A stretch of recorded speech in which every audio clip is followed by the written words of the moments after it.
গুরুতর অসুস্থ চিন্ময় কৃষ্ণ প্রভু। কয়েকদিন আগে গোপনভাবে হাসপাতালে নিয়ে যাওয়া হয়েছিল। জেলে তিনি কোনো রকম সুযোগ সুবিধা পাচ্ছেন না, কোর্টে সঠিক বিচার পাচ্ছেন না। কোর্টে চিন্ময় কৃষ্ণ প্রভুকে তোলা হলে কোনো রকম বিচার ছাড়া ইচ্ছে করে জেল হেফাজতে বন্দি করে রাখছে কোর্ট। তার উকিলের সাথেও ঠিকভাবে দেখা করতে দিচ্ছে না। কোর্ট কোনো কারণ না দেখিয়ে জেল হেফাজতে পাঠাচ্ছে।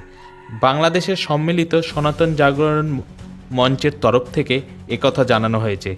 জেলে তার ওপর অত্যাচার করা হচ্ছে, তাতেই গুরুতর অসুস্থ হয়ে পড়েছেন চিন্ময় কৃষ্ণ প্রভু।